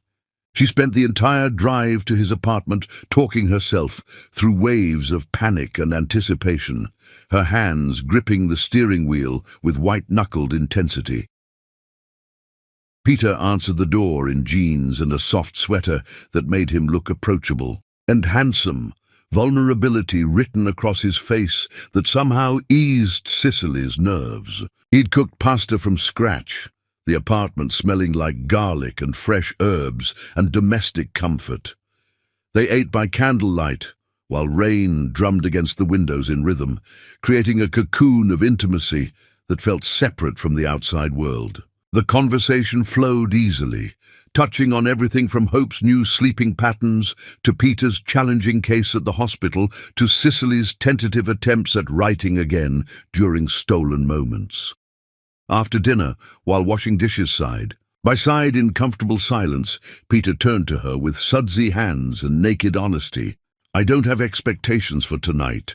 I want you to know that first and foremost. I invited you here because I wanted uninterrupted time with you, without the world demanding things from us. But if you're not ready for anything beyond dinner and conversation, that's completely okay." "More than okay? Your comfort and consent matter more than any desire I might have?" Cicely set down the dish she'd been drying and looked at him. Really looked at this man who'd been patient and kind and everything Samuel had never been. Who saw her as a whole person rather than an object to possess or discard. Who made her feel safe in ways she'd forgotten were possible. "I'm terrified," she said it honestly, no defenses. "But I think I'm ready to be terrified with you. I think I'm ready to be brave." Peter dried his hands carefully, deliberately, then took hers and led her to his bedroom. They stood beside his bed in the soft lamplight, neither quite sure how to begin this dance after so much loss. "We can stop any time," Peter promised, his voice rough with emotion and desire. "Say the word, and we stop immediately. No questions, no hurt feelings, no pressure. Your boundaries are sacred to me." "I know." And she did know. Bone deep. That was the difference between Peter and Samuel. Peter saw her consent as an ongoing gift she could revoke at any moment, not a one-time permission that gave him unlimited access. Their first time together was tender and fumbling and achingly beautiful. Peter asked permission before every new touch, making sure she was comfortable, following her lead rather than imposing his own agenda. When Cicely's hands shook undoing buttons, he stilled them with his own and kissed her trembling fingers. When she cried unexpectedly as he entered her, overwhelmed by intimacy and emotion rather than pain, he froze and asked if they should stop. No. She pulled him closer desperately, needing this connection more than her next breath. "Don't stop. I just forgot what it feels like to be touched like I matter, like I'm precious, rather than convenient. You matter more than anything." Peter whispered it against her skin like a prayer, punctuating each word with kisses along her collarbone and throat. "You matter to me. You matter to Hope. You matter to this world." They made love slowly, learning each other's rhythms and preferences and boundaries, laughing when elbows bumped awkwardly and gasping when something felt particularly intense and right. It wasn't the earth-shattering passion of romance novels that Cicely used to read and dream about, but it was real and honest and healing in ways she hadn't expected. It was two broken people choosing vulnerability, choosing connection, choosing hope despite knowing intimately how badly hope can hurt. Afterward, they lay tangled together in Peter's bed, his fingers tracing lazy patterns on her shoulder, while she listened to his heartbeat steady beneath her ear. Thank you for trusting me with this." Peter's voice rumbled through his chest, the vibration comforting. "I know how hard that must have been after everything you've been through." "It was hard," Cicely admitted, her voice barely above a whisper. "But also easier than I thought it would be. You make me feel safe in ways I didn't think were possible anymore. Like I can be completely myself, messy and scared and imperfect, and you'll still see something worth loving." "I see everything worth loving when I look at you. Your strength, your kindness, your fierce protection of hope, the way you laugh even when life has given you every reason not to." Peter kissed the top of her head tenderly. "You're extraordinary, Cicely Carroll, and I plan to spend as long as you'll let me proving that to you until you believe it yourself." They talked into the early hours, sharing stories and fears and dreams for futures that now seem possible rather than lost. Peter told her he wanted to formally meet Hope as something more than her pediatrician, to be part of her life in meaningful ways if Cicely would allow it. Cicely told him she wanted to write again seriously, that being with him made her remember the woman she'd been before Samuel convinced her she needed to be smaller and quieter to fit into his life. "You're not small." Peter kissed her temple softly. "You're vast and deep and full of possibility. Don't let anyone ever make you forget that again." When Cicely finally left, as dawn painted the sky in shades of gold and pink, Peter walked her to her car and kissed her goodbye like it physically hurt to let her go. "Text me when you get home, so I know you made it safe. And Cicely, last night meant everything to me. You mean everything to me." She drove through empty streets, with her body still humming with the memory of Peter's touch, feeling lighter and more hopeful than she had since the night her life exploded. She'd taken a leap of faith, risked her wounded heart, chosen vulnerability over safety, and instead of being destroyed again, she'd found something worth building. Chapter 6. Building Something Real. Cicely's divorce settlement came through with results that surprised even her lawyer. Armed with Jolene's meticulous documentation of Samuel's fraudulent activities and systematic erasure of Cicely's contributions, the case had been too solid for Samuel's legal team to effectively fight. Cicely was awarded a substantial financial settlement that would give her genuine independence for the first time in her adult life. Samuel was required to pay generous ongoing support for Hope. The house that had been fraudulently transferred to Vanessa was returned to marital assets and liquidated. The proceeds split equally between Cicely and Samuel. It was more than fair. It was justice. Jolene celebrated by taking Cicely out for an expensive dinner at a restaurant they couldn't have afforded before, both sisters laughing and crying over wine that tasted like victory and closure. "You did it." Jolene raised her glass high. "You survived the worst thing that could happen and you won. You actually won." "We did it," Cicely corrected, clinking her glass against her sister's. "I couldn't have managed any of this without you and Mama. You saved me when I couldn't save myself." "And Peter?" Jolene asked with a knowing smile that lit up her whole face. "He's been pretty instrumental in your survival too, hasn't he?" Cicely felt herself blushing like a teenager experiencing her first crush. "Peter has been wonderful, more than wonderful. Sometimes I feel guilty about how happy he makes me, when I should still be mourning my marriage or processing my trauma or whatever I'm supposed to be doing." "Your marriage died long before the divorce papers arrived. Cece, it died the moment Samuel chose cruelty over compassion. You're allowed to be happy. You're allowed to move forward. You're allowed to love again." Jolene reached across the table to squeeze her sister's hand. "Don't let guilt steal your joy. You've earned this happiness." But moving forward felt complicated when Peter's family wanted to meet her officially as his girlfriend rather than just a patient he'd befriended. He'd warned her that Sunday dinners at his parents' house were both beloved tradition and subtle interrogation, that his father could be intimidating, and his mother asked deeply personal questions without shame or apology. "They'll love you," Peter assured her as they drove to his childhood home in Chestnut Hill, Hope sleeping peacefully in her car seat. "But if it gets too intense or uncomfortable, just signal me and we'll make an excuse to leave early. Your comfort matters more than their curiosity." The Baker house was exactly what Cicely expected from Peter's descriptions.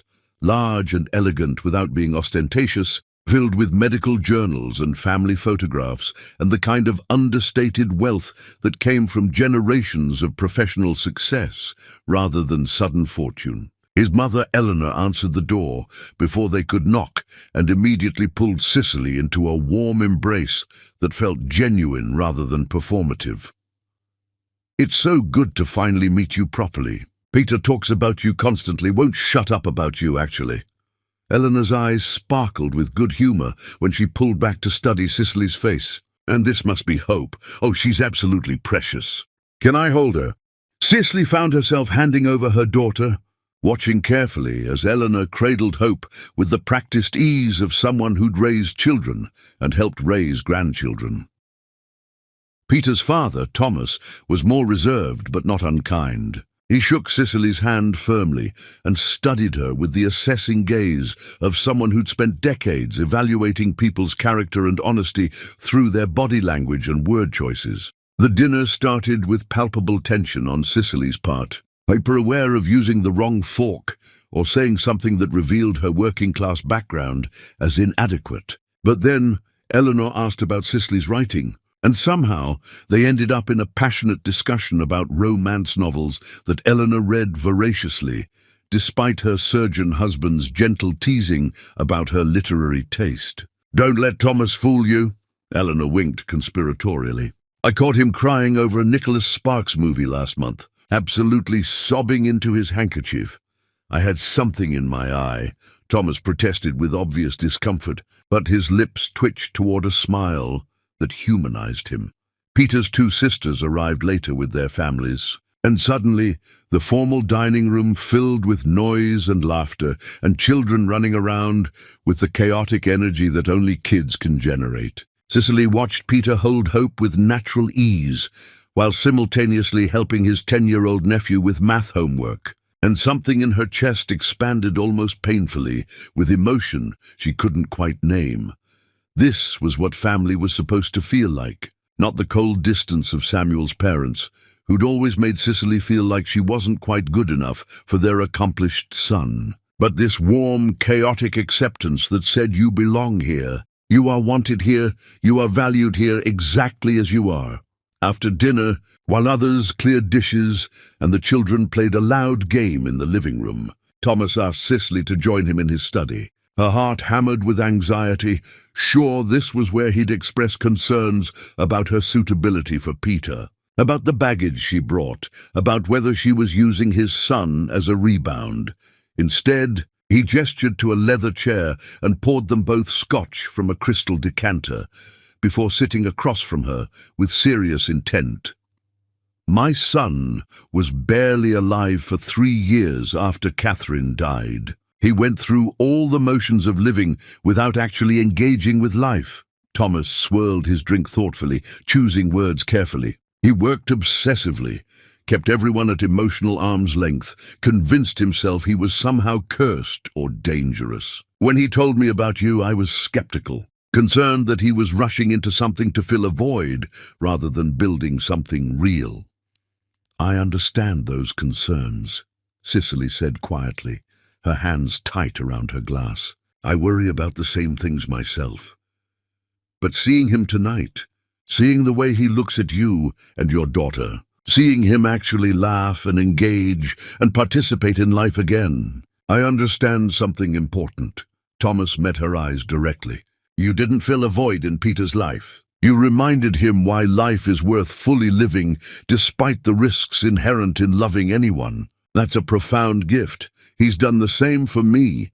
Cicely felt tears prick her eyes. "He's shown me that Samuel's betrayal doesn't define my capacity to love or be loved."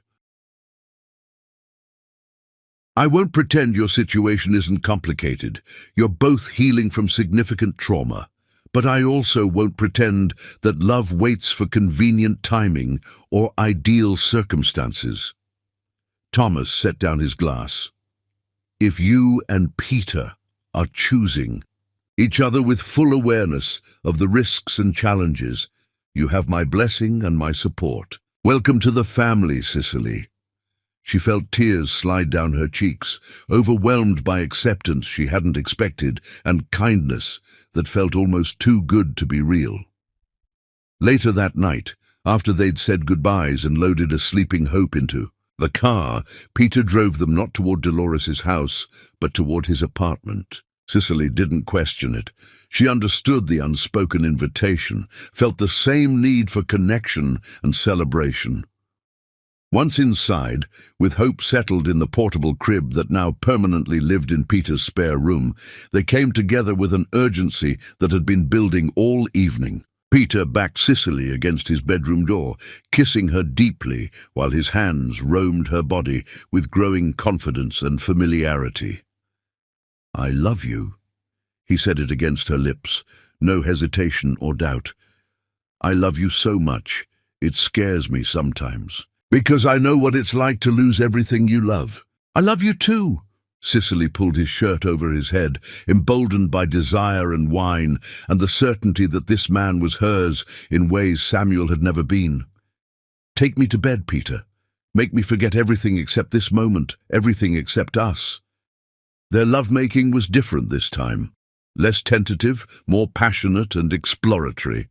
Peter mapped her body like he was memorizing every curve and mark, worshipping her stretch marks and fuller figure with kisses and whispered praise that made her feel genuinely beautiful instead of just acceptable. Cicely found herself being bold, initiating touches she'd never had the courage to try with Samuel, laughing with delight when they fumbled and gasping with pleasure when something felt particularly intense.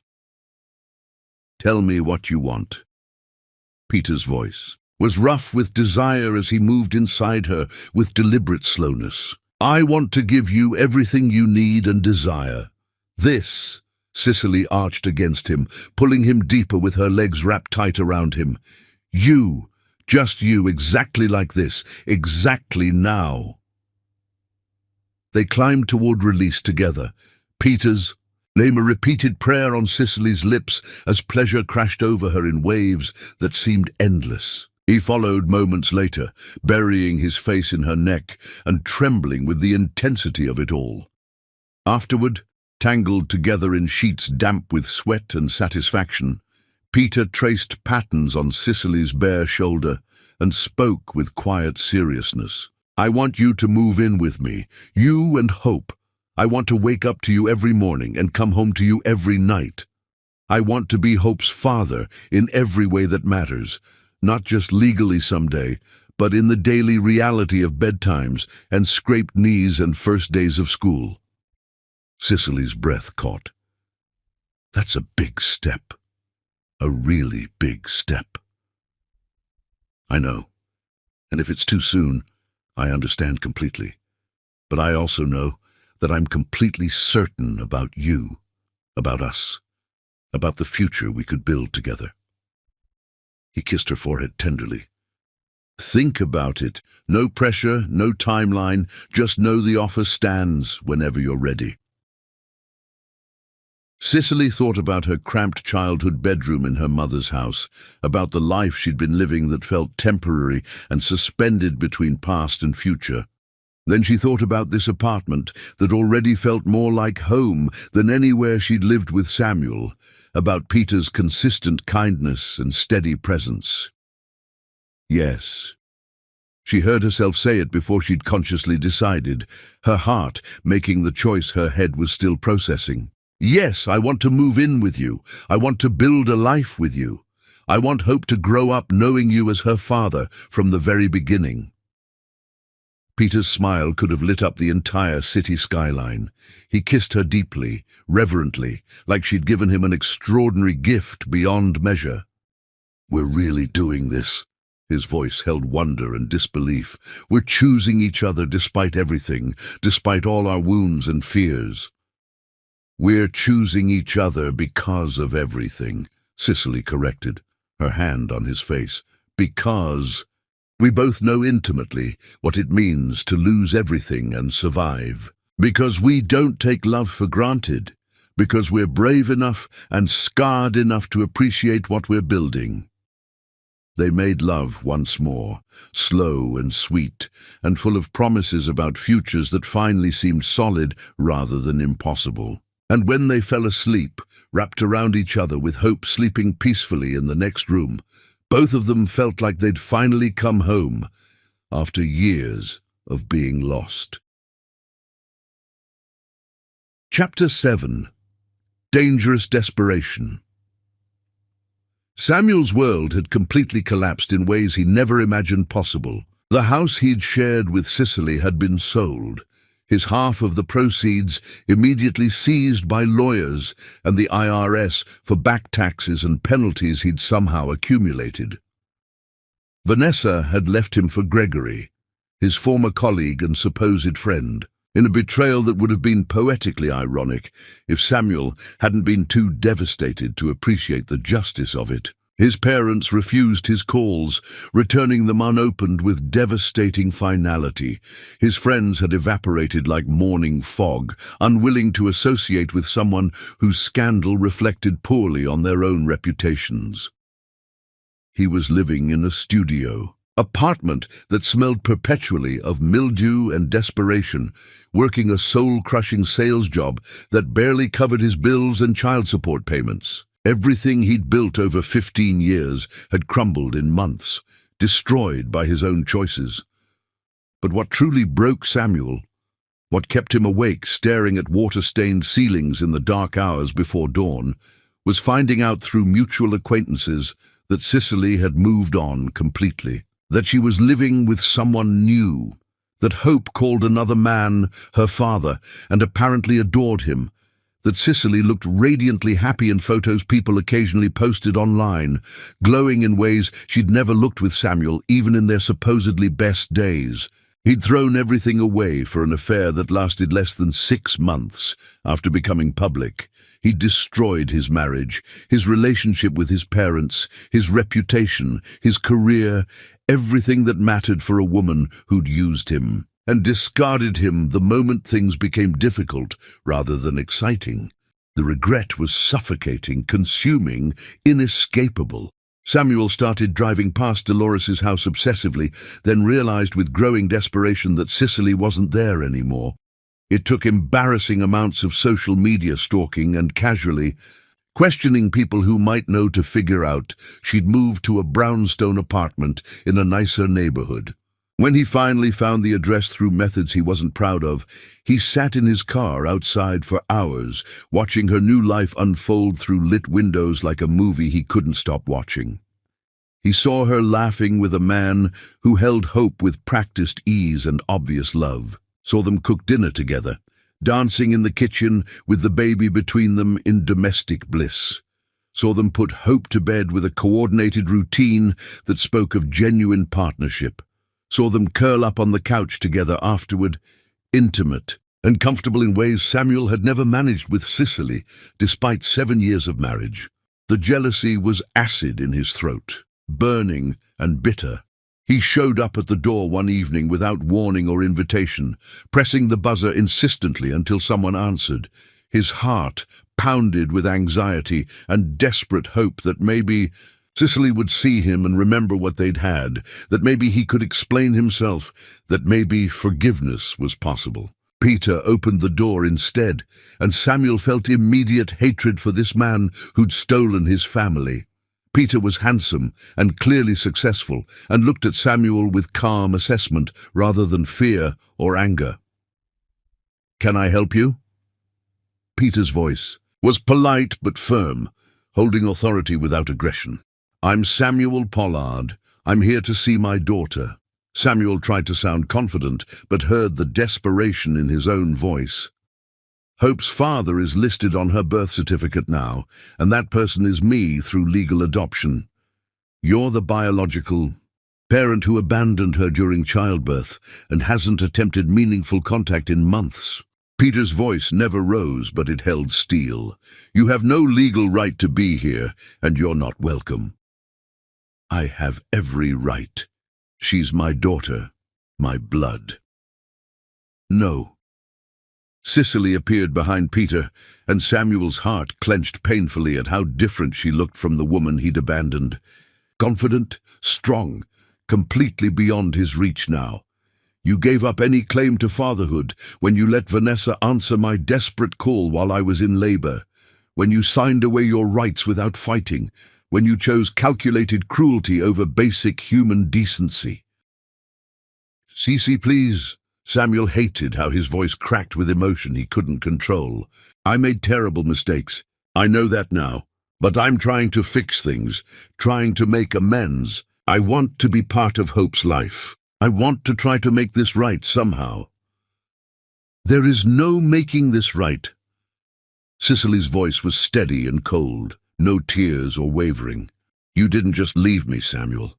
You planned your exit for months, maybe years. You erased me from my own life systematically and deliberately. You made me doubt my sanity and worth. You abandoned your daughter before she was born. Those aren't mistakes you can apologize away. Those are choices that revealed exactly who you are at your core. I've changed. I've lost everything. Doesn't that count for something? I don't care. And the indifference in her voice was more devastating than rage or tears would have been. I genuinely don't care if you've changed or suffered or learned important lessons. That's not my concern anymore. My concern is protecting my daughter from people who would hurt her, and you've proven you're at the very top of that list. Peter placed a protective hand on Cicely's shoulder, the gesture casual but claiming. You need to leave now, Samuel. If you show up here again without invitation, we'll file for a restraining order and ensure you never get within 100 yards of this family. Who the hell are you to tell me anything? Samuel's control finally snapped completely. You've known her for what, a few months? You don't get to play father to my daughter.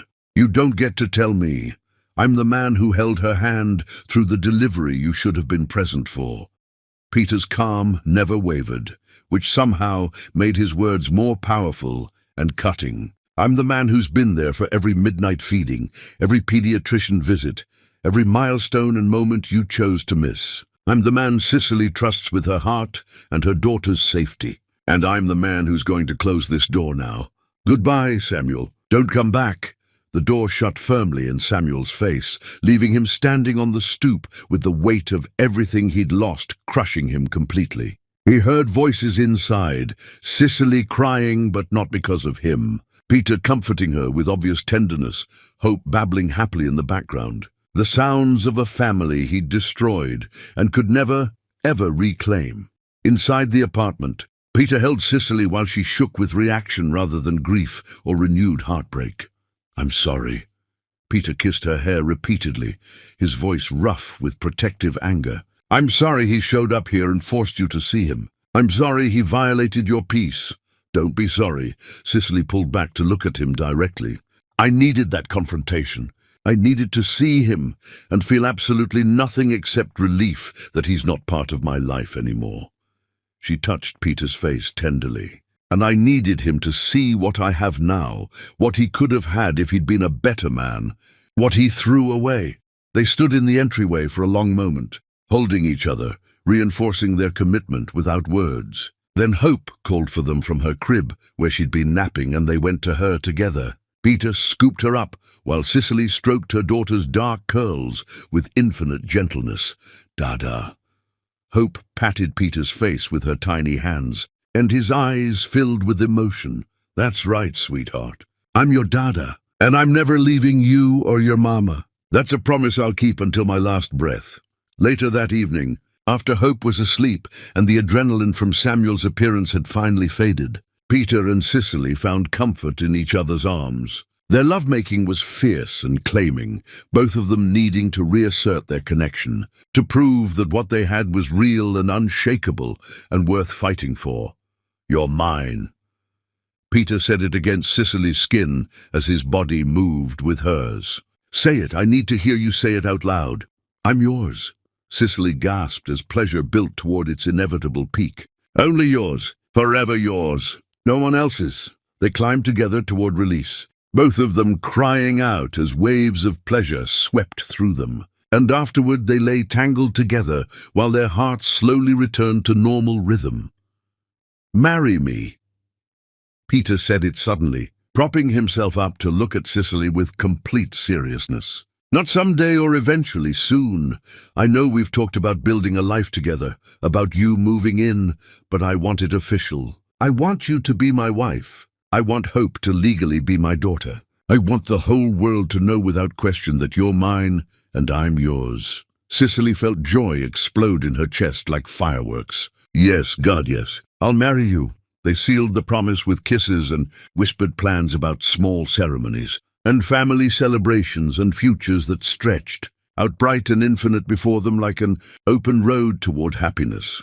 And miles away across the city, Samuel sat in his depressing apartment, staring at photographs from happier times, and finally understanding the true cost of his choices with devastating clarity. He'd traded everything real and meaningful for something shiny and temporary, and now he had nothing at all except regret that tasted like poison and felt like dying slowly. Chapter 8. The Obstacles Before Happiness. Peter's proposal was everything Cicely had dreamed of, and nothing like she'd expected from romance novels. There was no grand public gesture with hidden photographers or flash mobs, no elaborate surprise with family hiding and waiting to celebrate. Just the two of them in Peter's apartment after Hope fell asleep. Peter taking Cicely's hand and telling her with raw honesty that he wanted to spend every remaining day of his life loving her and their daughter with everything he had.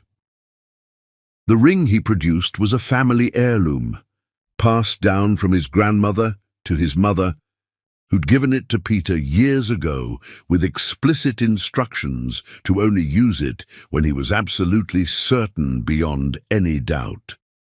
"I'm certain." Peter slipped it onto Cicely's finger, the sapphire and diamond band fitting perfectly like it had been made specifically for her. "I've never been more certain of anything in my entire life." They called their families immediately, unable to contain their joy. Eleanor cried happy tears over the phone, saying she'd prayed Peter would find love again. Dolores showed up 20 minutes later with champagne and Jolene in tow, both of them laughing and crying simultaneously. The celebration was small and intimate and absolutely perfect, full of laughter and plans and the kind of joy that comes from watching people you love find genuine happiness against all odds. But joy never exists in pure form without complications trying to intrude. The first complication came from the hospital ethics board, arriving as a formal letter that made Peter's hands shake when he opened it. An anonymous complaint had been filed, suggesting Peter had pursued a romantic relationship with a patient's mother, potentially violating professional boundaries and hospital policy. Peter assured Cicely it was routine, that he'd documented everything properly and meticulously, that their relationship had begun well after Cicely was discharged, and Hope was no longer under his direct care. But the investigation created stress that manifested in Peter becoming withdrawn and short-tempered in uncharacteristic ways. He snapped at Cicely over small things like dishes left in the sink, apologized immediately with obvious remorse, then retreated into himself in ways that reminded her too much of Samuel's emotional distance before the affair revelation. "Talk to me." Cicely cornered him one evening after he'd been particularly quiet, staring at his laptop for hours without actually accomplishing anything. "Tell me what's going on in your head, instead of shutting me out and making me guess." "I'm terrified. I'm going to lose my medical license over loving you." Peter's voice was raw with fear and vulnerability. "I spent my entire adult life building my career, proving myself, becoming the kind of doctor who saves lives. And one anonymous complaint could destroy everything I've worked for." Without medicine, without being a doctor, I don't know who I am anymore. You're the man I love with my entire heart. You're hope's father in every way that matters. You're someone who shows up for people even when it's hard or inconvenient. Cicely took his face in her hands, forcing him to meet her eyes. Your career doesn't define your worth as a human being, Peter. You do. Your character, your kindness, your integrity, those define you. But what if being with me cost you everything you've built? What if you'd be better off without me and all the complications I bring? Stop that right now. Cicely kissed him hard, cutting off the self-destructive spiral before it could gain momentum. I'm not better off without you. I'm infinitely better with you, exactly as you are, career or no career, complications and all. We're going to get through this together, and we're going to come out stronger on the other side. They started couples counseling at Cicely's insistence, both of them recognizing they needed professional tools for handling stress without falling into old destructive patterns of shutdown and distance. The therapist was a kind woman who'd specialized in trauma and helped Peter articulate his deep-seated fear that he'd already failed one family by not saving Catherine. And now he was failing Cicely by bringing scandal into her carefully rebuilt life. You're not failing anyone, the therapist said gently but firmly. You're human, which means you're imperfect and struggling and learning as you go. That's not failure. That's the reality of existence. What matters is that you keep showing up, keep communicating, keep choosing each other even when things get difficult. The ethics hearing arrived on a grey afternoon that felt appropriately somber. Threatening rain that never quite materialized. Peter presented his case clearly and thoroughly. He delivered hope while on duty, but his personal relationship with Cicely had begun weeks later through chance encounters and mutual choice after she was fully discharged. He documented their first coffee together, their first dinner, every significant step of their relationship in his personal journal, specifically to avoid any hint of ethical complications or impropriety. The board deliberated for what felt like hours, while Peter and Cicely waited in the hallway, holding hands and barely breathing. When they were finally called back, the chairman delivered the verdict with bureaucratic formality. No violation had occurred based on the evidence and timeline. However, Peter was advised to be more careful about boundaries with patients' families in the future to avoid even the appearance of impropriety. The relief was overwhelming and immediate. Peter pulled Cicely into his arms right there in the hospital corridor and held her like she was the only thing keeping him tethered to earth. I thought I was going to lose everything again. His voice shook against her hair. I thought loving you was going to cost me the only other thing I had left that defined who I was. But it didn't. We made it through intact. Cicely pulled back to look at him with fierce love. And we're going to keep making it through whatever comes next because we choose each other every single day, in the easy moments and the hard ones. That night, after they'd celebrated with both their families and put Hope to bed with extra cuddles, Peter and Cicely found themselves in bed together with renewed appreciation for what they'd almost lost and what they'd managed to protect. Their lovemaking was slow and deliberate and achingly tender, Peter taking his time to worship every inch of Cicely's body while she trembled beneath his devoted attention. When he finally entered her, it was with a kind of reverence that made tears spring to her eyes from the sheer emotional intensity. I love you so much. Peter moved inside her with agonizing slowness, drawing out every sensation. I love everything about you. Your strength that never quits. Your kindness, even after being treated cruelly. The way you laugh at my terrible jokes. The way you love Hope with your whole heart and no reservations. I love all of it, every single part of you. Show me. Cicely wrapped her legs around him, pulling him deeper. Show me exactly how much you love me. Peter did, bringing her to release twice before allowing himself to follow. And afterward they lay tangled together in the darkness, both of them feeling like they'd survived another crucial test and emerged stronger for it. Let's set a date, Cicely said suddenly into the comfortable silence, for the wedding. I don't want to wait any more, or let fear make us hesitate. I want to be your wife officially, legally, completely, and publicly.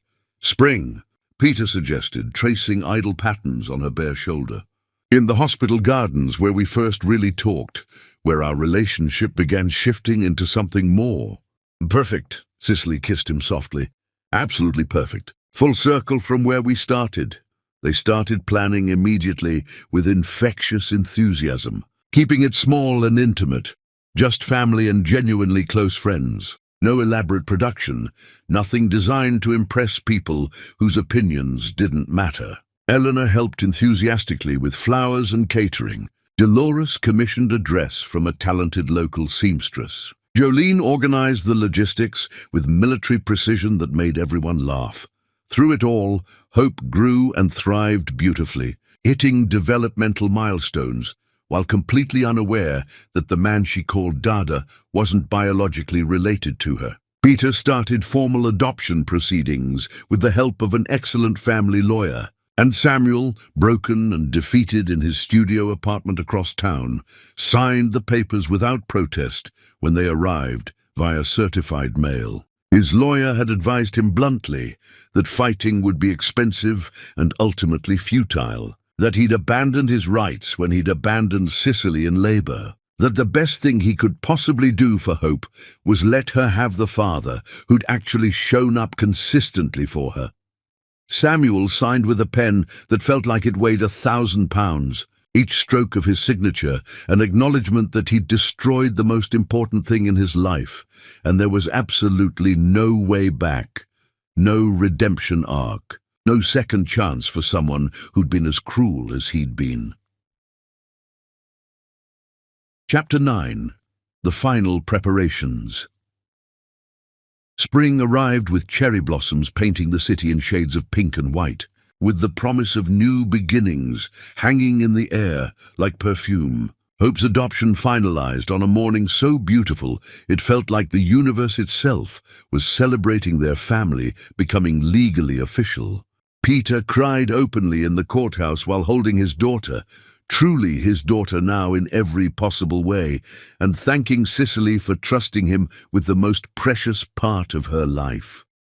They framed the adoption certificate with care and hung it in Hope's nursery alongside photographs that showed their blended family in all its imperfect beauty. Cicely glowing with hard-won happiness, Peter looking at her like she hung every star in the sky.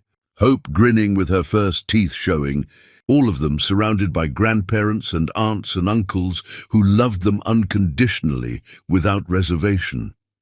The wedding preparations consumed the final weeks before the ceremony with joyful chaos. Cicely wrote her vows late at night while Peter slept beside her, trying desperately to capture in inadequate words what he meant to her. Safety and passion intertwined, steadiness and excitement coexisting, healing and growth tangled together in ways that defied easy description or simple categories. Peter struggled with his vows too, wanting to express not just how much he loved Cicely, but how she'd fundamentally saved him from a life of half-living, how she'd reminded him that love was always worth the inevitable risk of loss, how she'd made him believe in second chances when he'd convinced himself he didn't deserve them. They'd decided on an evening ceremony in the hospital gardens, using the space where their relationship had shifted from doctor and patient's mother to something infinitely more complex and meaningful. The irony wasn't lost on either of them, building their future in the place where Cicely had been at her most vulnerable and Peter had first recognized her extraordinary strength. The night before the wedding, tradition dictated they sleep apart for the last time as unmarried people. Peter stayed at his parents' house in his childhood bedroom, while Cicely remained in their apartment with Hope, surrounded by Dolores and Jolene, who treated it like an old-fashioned slumber party, complete with wine and laughter and too many romantic comedies playing in the background. "Are you nervous about tomorrow?" Jolene asked during a quiet moment while Dolores had taken Hope to change her diaper in the other room. Terrified, Cicely admitted without hesitation. Not about marrying Peter. That's the easiest decision I've ever made in my life. But about whether I deserve this kind of happiness, after everything that happened, whether the universe will let me keep it. Stop that right now, Cece. Jolene took her sister's hands firmly. You deserve every bit of happiness you get, and infinitely more. You survived betrayal and abandonment that would have destroyed weaker people. You rebuilt your entire life from absolute nothing. You raised Hope alone until Peter came along. You chose to be brave when it would have been so much easier to hide forever. You deserve this happiness completely. I just keep waiting for something terrible to happen, for the other shoe to drop. Something terrible will happen eventually, because that's the nature of life. It's beautiful and brutal in equal measure. But you and Peter will handle it together with all the tools you've built, and that's what makes this different from Samuel. Jolene squeezed her hands. Peter shows up consistently. He stays even when things get difficult. He chooses you every single day, through actions, rather than just words. Tomorrow, you're marrying a genuinely good man who loves you completely. Let yourself be happy about that without waiting for disaster.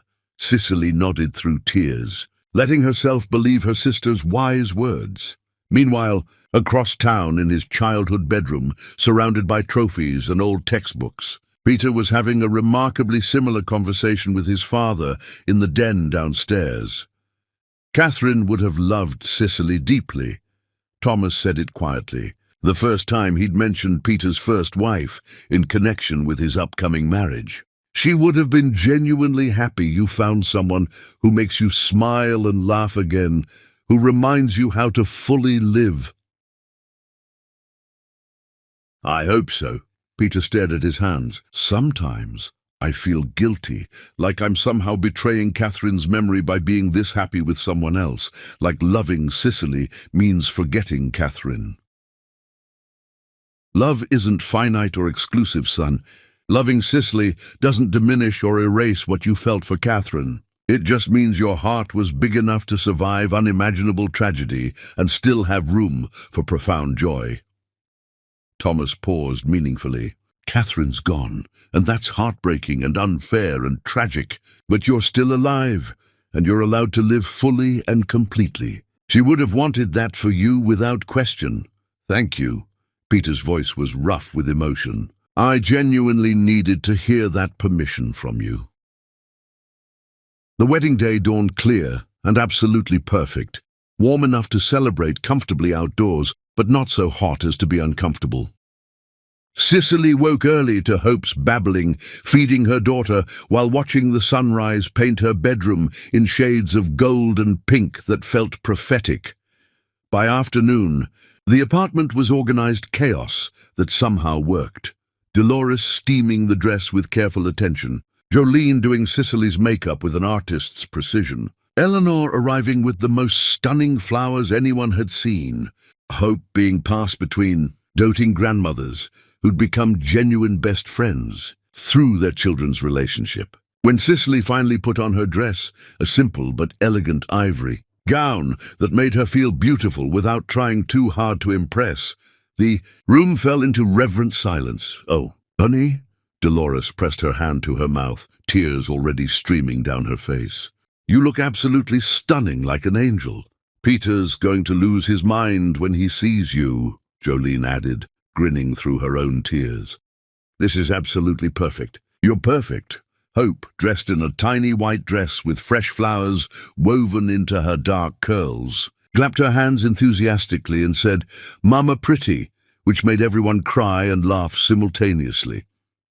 They arrived at the hospital gardens as the sun began its descent toward the horizon, painting everything in that magical golden hour light that photographers dream about. Chairs were arranged in an intimate semicircle facing an arbor covered in climbing roses and wisteria. The guest list was deliberately small. Peter's parents and siblings with their families, Dolores and Jolene, a handful of close friends from the hospital, and some cousin Cicely hadn't seen since before Samuel, but who'd reached out with support after hearing about the divorce. Peter waited at the arbor in a dark suit that made him look impossibly handsome and vulnerable, his brother beside him as best man. When he saw Cicely walking toward him with hope in her arms, she'd adamantly refused to be walked down the aisle by anyone, choosing instead to carry her daughter into this new chapter as a declaration of their journey, his face transformed with such pure, unfiltered love that several guests gasped audibly. Cicely reached him and handed Hope to Eleanor, who sat in the front row, ready to keep the baby entertained during the ceremony. Then Cicely took Peter's hands and looked at the man who'd helped her rebuild everything Samuel had destroyed, who'd shown her what real love looked like. The officiant, a hospital chaplain who'd become a friend to both of them, began with beautiful words about second chances and choosing love, despite knowing intimately how fragile and precious it can be. Then it was time for vows, and Peter went first with a voice steady despite the emotion swimming in his eyes. Cicely, when I met you, I was barely alive in any meaningful sense. I'd spent 3 years going through the motions of living without actually feeling anything real or significant. Then you showed up in the worst moment of your life, bleeding and abandoned and fierce, and somehow your strength and courage and absolute refusal to be destroyed by betrayal reminded me why life is worth living fully. You didn't save me, you reminded me I could save myself. You gave me permission to love again, to hope again, to believe that joy and loss can coexist without diminishing each other. I promise to honor your strength without ever taking it for granted. I promise to show up for you and hope every single day, without exception. I promise to choose you, to cherish you, to love you with everything I have for all the days we're given together. You are my second chance at happiness, and I will spend my life being worthy of that extraordinary gift. Cicely was crying before he finished, and when it was her turn to speak, her voice wavered but held strong. Peter, you met me when I was broken, and never once treated me like I needed fixing. You saw my wounds and my strength simultaneously, and you loved both without trying to change either. You've shown me what real love looks like.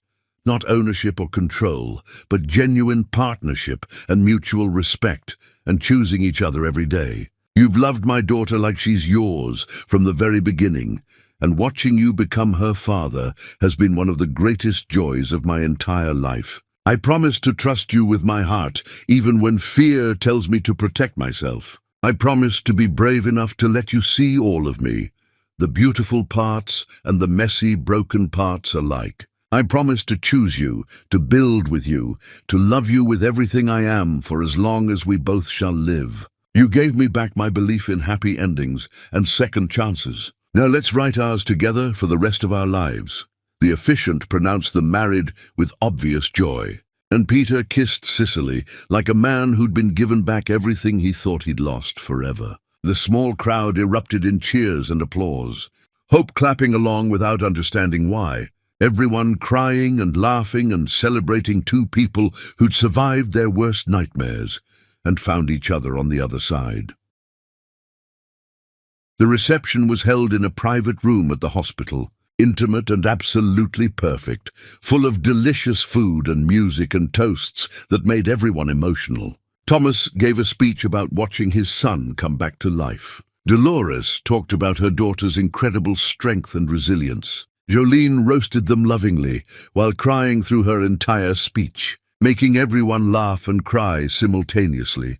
Peter and Cicely shared their first dance as husband and wife to a song about second chances and finding home in another person. And halfway through the song, Peter pulled Hope from Eleanor's arms and danced with both his wife and daughter, the three of them swaying together while their families watched with undisguised joy and love.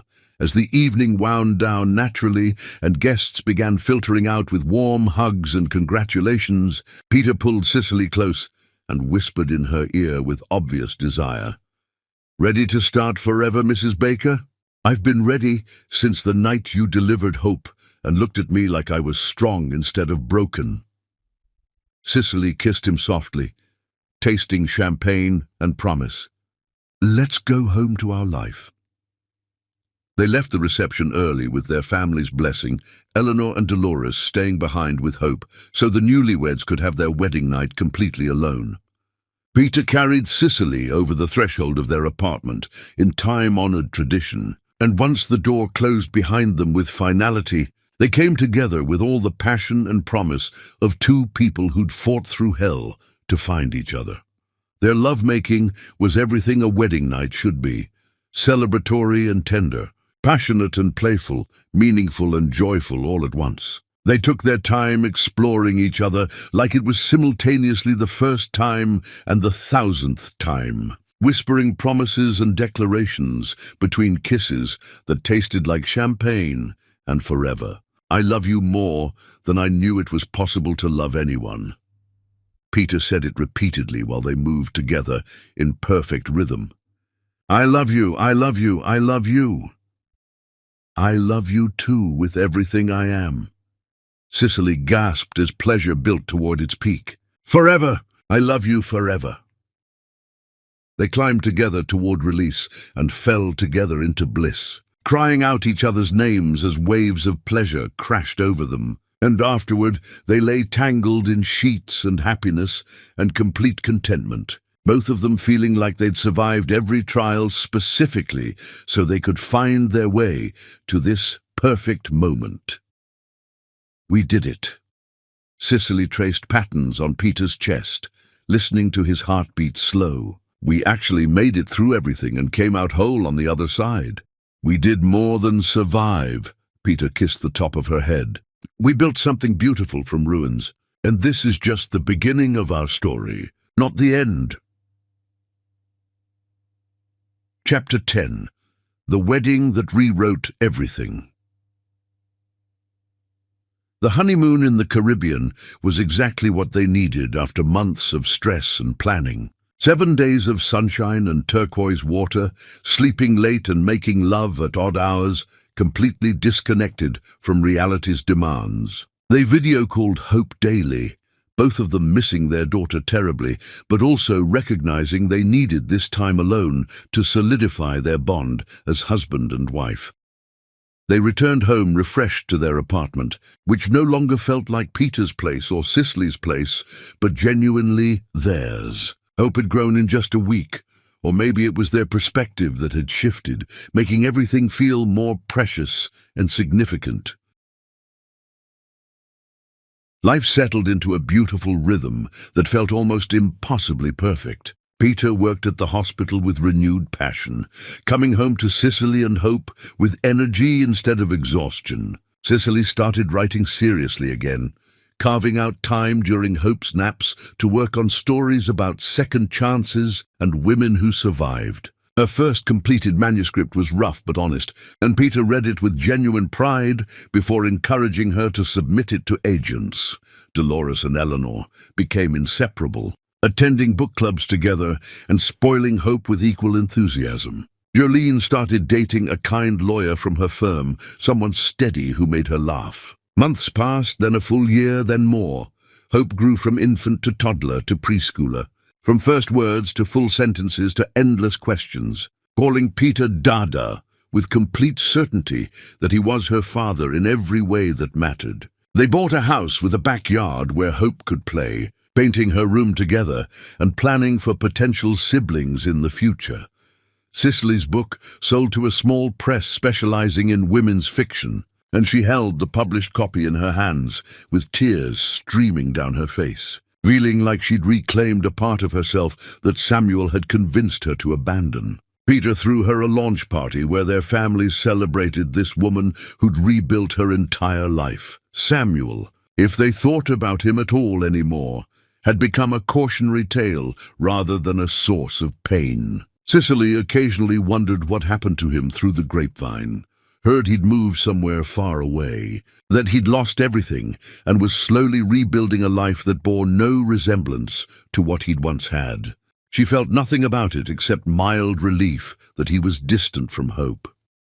One evening, several years after their wedding, Cicely and Peter sat on their back porch, watching Hope chase fireflies in the gathering dusk. Cicely pregnant again with their second child.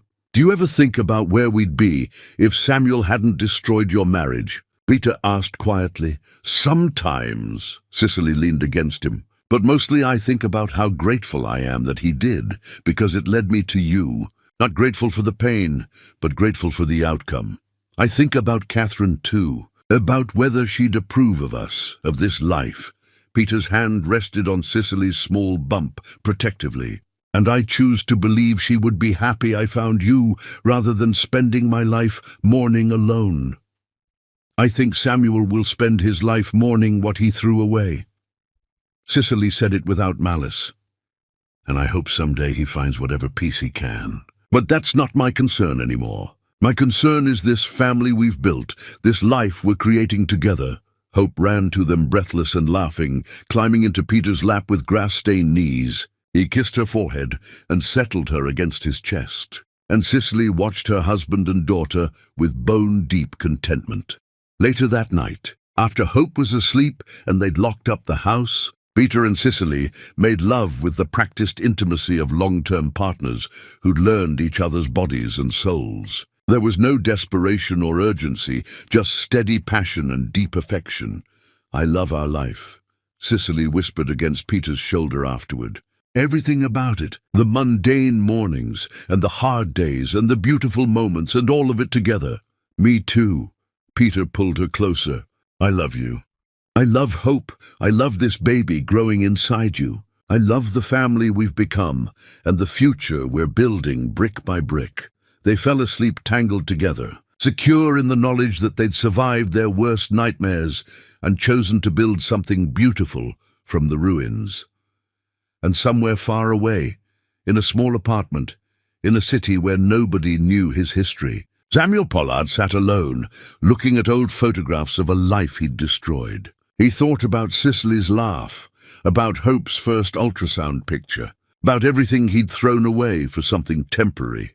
He understood now, too late to change anything, that he'd had everything worth having and hadn't recognized it until it was irreversibly gone. That the woman he'd abandoned at her most vulnerable had been the best thing that ever happened to him, and he'd destroyed her trust with such calculated cruelty that there was no redemption, no forgiveness, no second chance for someone like him. His regret was absolute and permanent. But it changed nothing for Cicely and Peter. Their happiness didn't require his suffering, and his misery didn't diminish their joy. And in Philadelphia, in a house filled with laughter and love and hope for tomorrow, Cicely Baker fell asleep in her husband's arms, their daughter safe in the next room. Completely unburdened by thoughts of the man who'd once tried to break her. She'd survived. She'd thrived. She'd found her happy ending, despite everything working against her, and that was the greatest victory of all, living so fully and joyfully that the person who tried to destroy you became irrelevant, a footnote in a story that was always meant to have a beautiful conclusion. The end.